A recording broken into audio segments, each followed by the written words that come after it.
Today we're doing kids cartoons as high fantasy.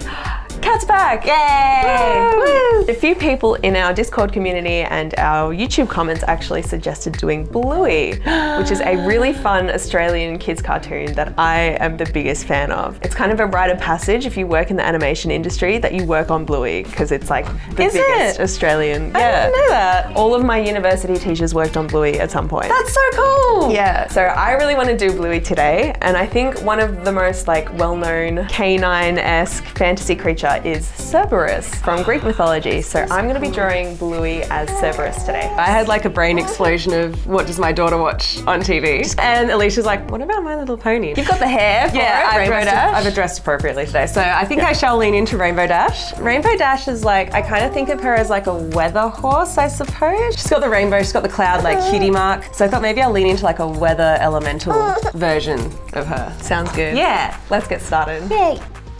So Cerberus is the Hound of Hades, and it is a three-headed dog that guards the gates of the underworld and basically captures anyone who is trying to escape from hell. So he's kind of Hades' pet. So to make Bluey as Cerberus make sense, I'm thinking that maybe the original Cerberus was slain by some Greek hero, maybe Hercules. So in my lore, I reckon Hades has like scoured the earth to try and find a new dog to be his Cerberus. And he comes across Bluey, who is absolutely perfect for the role of Cerberus because Bluey is a blue heeler, otherwise known as an Australian cattle dog, which means that Bluey is bred for like herding cattle across rough terrain. Of course. So I'm thinking Hades maybe like captures Bluey and like forces Bluey to become his pet and his slave to work as the guard dog of the underworld. Nice. Stories I'll tell my daughter tonight. Yeah.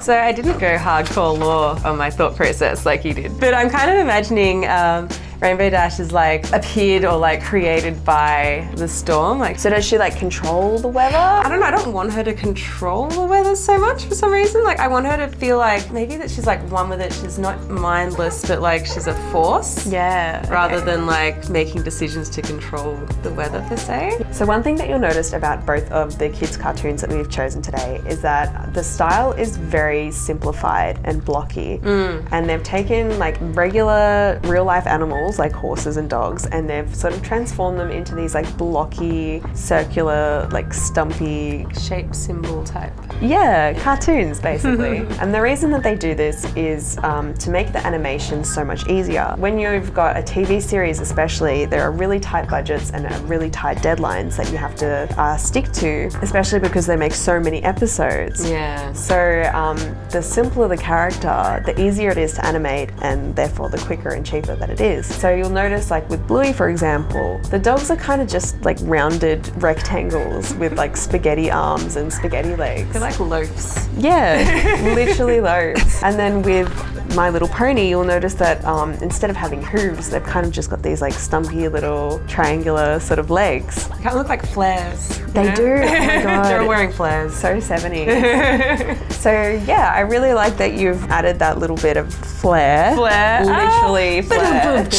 Into your My Little Pony character, because while it's got really realistic anatomy and proportions, you've added that little bit of blockiness to the hooves, and that gives it that My Little Pony feel. I love that you've used on yours like more of a real color to like the blue heeler. Yeah. Rather than being blue, rather than like, you know, you're sort of going towards, you can still see like the blue on the legs and stuff on Bluey's side.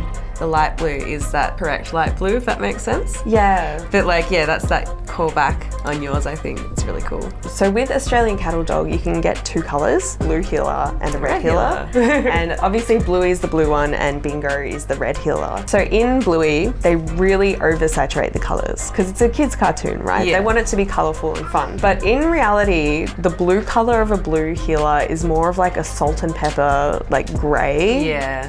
It's kind of like a mix between white fur and black fur. So I kind of wanted to keep like the blue sort of undertones of the kids cartoon, which is very fun and feels more bluey, and then sort of just desaturate them and bring them back to like a more realistic color, I Yeah. guess. And that sort of goes the same with Bingo as well. While it is called a red heeler, it's sort of more of like a tan, beigey sort of color. Just making sure that I've got lots of different tones all over the body of this Cerberus, because I don't want it to be a very clear line as to where Bingo starts and where Bluey starts. Yeah. I kind of want them to sort of fade into each other. I love that. I think it looks really cool, and I like that because you've used that more realistic tone, it kind of helps, I think, because they both have grey undertones, so it kind of helps to merge them a little bit more easily. Yeah, exactly. Well, Cerberus does actually have a snake tail in some descriptions. So as a sort of ode to that, I wanted to look up some Australian snakes because we're very well known for our dangerous wildlife, and I thought it would be really funny if this was just like an Australian Cerberus. Yeah. Like what if Cerberus was Aussie? See, now you just have to put like a hat, like the cork hat on him. Oh my god, yes. So I was looking up some Australian snakes, but the snakes that we have don't look very interesting. They're kind of just like brown snakes. So I think that that'll stay in the lore, but in terms of the visuals, I'll just keep it a brown tail. So I played with the idea of all of the heads being Bluey. Yeah. But I kind of wanted them all to have like their own personalities. Yeah. So obviously I'm gonna go Bluey and Bingo because they're sisters, and I feel like the heads of Cerberus are like brothers or sisters or something. But Bluey's only got the one sister, so I kind of wanted to combine Bluey and Bingo. Yeah. So then I could get the fun reds and blues in the same head. So we've both kind of gone for like Greek mythology today because Cerberus is from Greek mythology, and there's also a Pegasus in the Hercules movie. That's true. And that means it's definitely true. It's definitely true. That is where I get all of my Greek mythology knowledge from, the Hercules movie.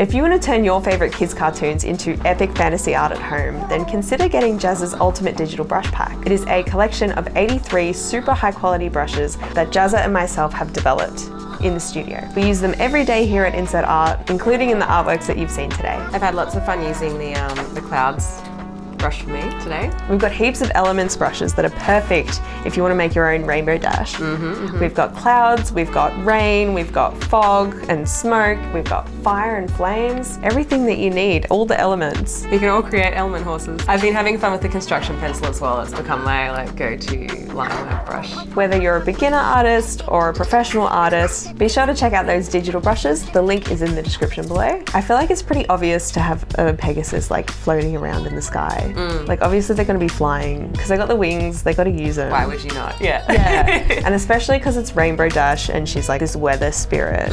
Like you're going to have her flying in the clouds, right? Yeah, I think I want her to become a part of the clouds, I suppose. Like I want her to be appearing out of the clouds. So maybe she's not, I actually even forgot until like towards the end of the design that she had wings. I like just deleted that from my head because my brain was like, she's a cloud. Like, maybe that's how she flies. Maybe she is like water vapor. So using like all of the sort of greys in the background, I'm hoping to make that rainbow pop a little bit. Yeah.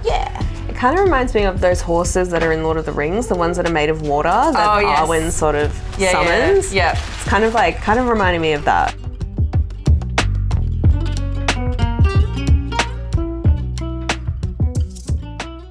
And thank you to our wonderful patrons for supporting the channel and being so very active in our Discord community. We get most of our video ideas from you guys, so thank you. Absolutely. Thank you so much for watching, and we'll see you guys in the next video. Bye. Bye.